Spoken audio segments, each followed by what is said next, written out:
Most people approach Gabriel with an image already fixed in their mind.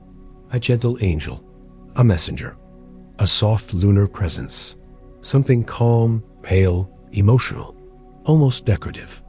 And that is exactly where the misunderstanding begins. Because in the older magical structure, Gabriel is not treated as a vague feeling around the moon. He is placed inside an order, a day, a planet, a name, a direction, a wind, a body of waters, a ruling function. And if you turn all of that into moon energy, you lose the main point. You keep the atmosphere, but you lose the mechanism. That matters because many modern readers do this with almost every old magical figure. They take a precise structure, soften it into a mood, and then wonder why it feels empty. By the end of this video, you will understand one simple thing. Gabriel, in this lunar context, is not just an angel associated with emotion. Gabriel is a figure of ordered lunar force.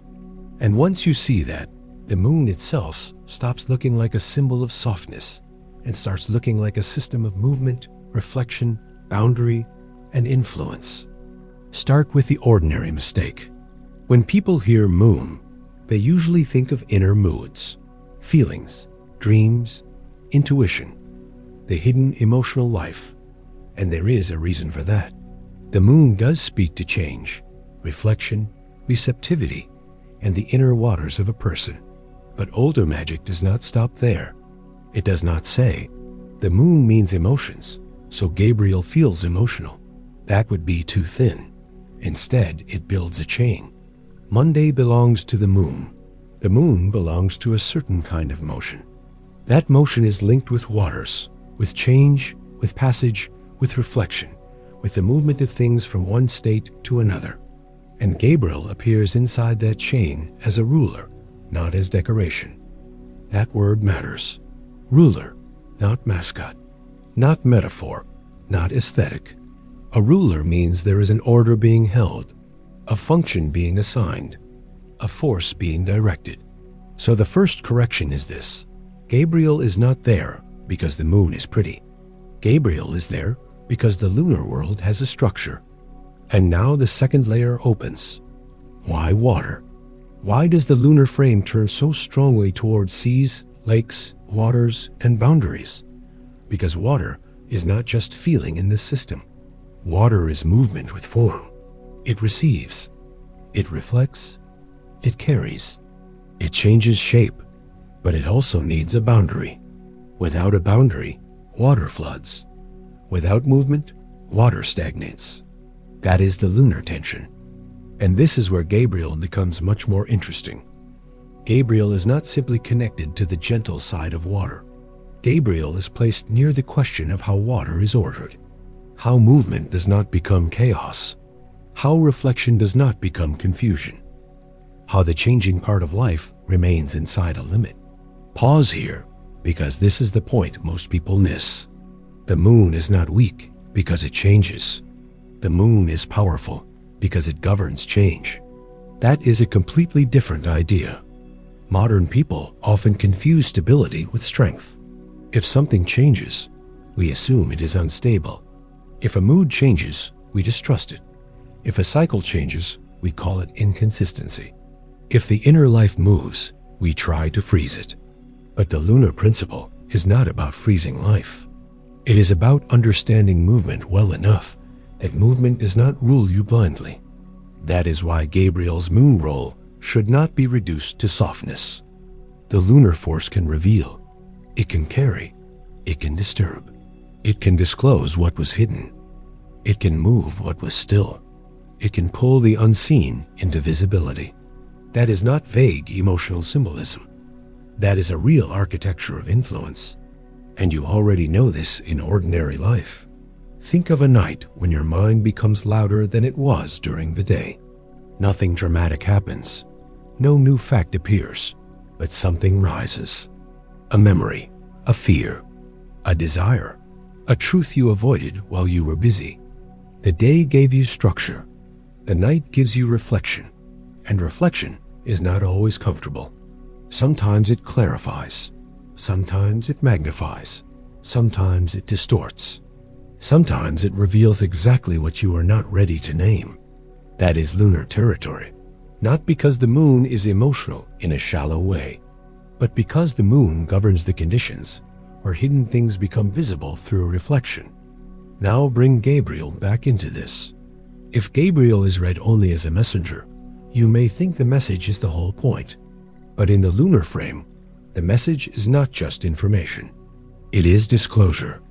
Something concealed begins to move toward visibility. Something submerged rises. Something present but unseen becomes readable. That is why the lunar Gabriel is not merely soft. He belongs to the force that brings what is hidden through the waters of change. And this is where the Hermetic key helps. As above, so below. Not as a slogan, as a method of reading. Above, the moon reflects light. Below, the mind reflects impressions. Above, waters move with rhythm and boundary. Below, the inner life also moves in tides. Above, the moon does not generate the sun's light, but receives and modifies it. Below, the human imagination does something similar. It receives, it colors, it shapes, it reflects. And if that reflective power is not ordered, it can make a shadow look like a truth. That is the hidden cost of misunderstanding Gabriel's moon role. You may start treating every inner movement as guidance, every dream as a message, every emotion as revelation, every fluctuation as a sign. But the old lunar structure is more disciplined than that. It does not worship every wave. It asks what governs the waters, what names hold the operation, what day contains the force, what ruler belongs to the hour, what boundary keeps movement from becoming confusion. So we are not looking at trust your feelings. We are looking at something much sharper. Do not confuse reflection with source. The moon reflects light. It does not create the light it reflects.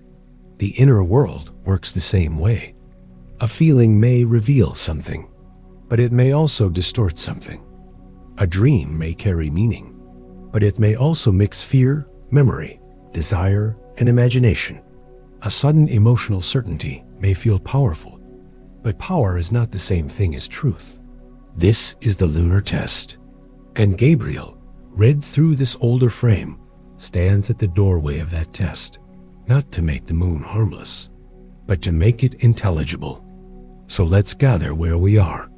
At first, Gabriel looked like a familiar angelic name, and the moon seemed like a mood. But now the picture is more precise. Gabriel belongs to Monday. Monday belongs to the moon. The moon belongs to waters, rhythm, reflection, change, and hidden disclosure. And the danger is reducing his whole structure into a soft emotional aesthetic. What comes next is the practical shift. Because once you understand Gabriel as ordered lunar force, you start reading your own lunar moments differently. A lunar moment is any moment where your inner waters move. A night of strange thoughts, a dream that stays with you, a sudden emotional tide, a memory returning without warning, a conversation that reveals more than the words said, a silence where something hidden becomes obvious. The mistake is to either dismiss all of it as random or believe all of it instantly.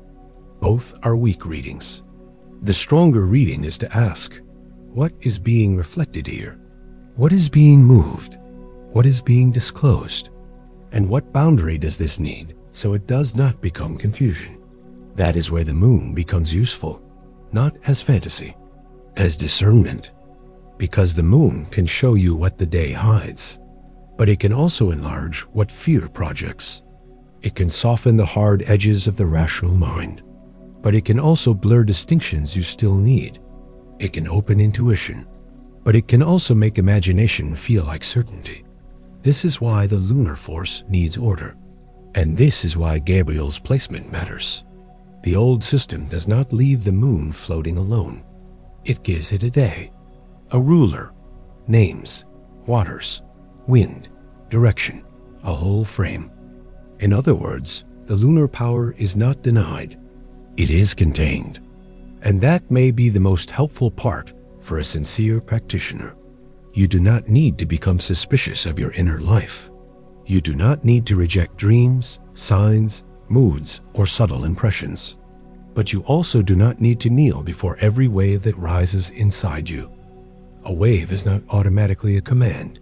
A reflection is not automatically the source. A feeling is not automatically a law.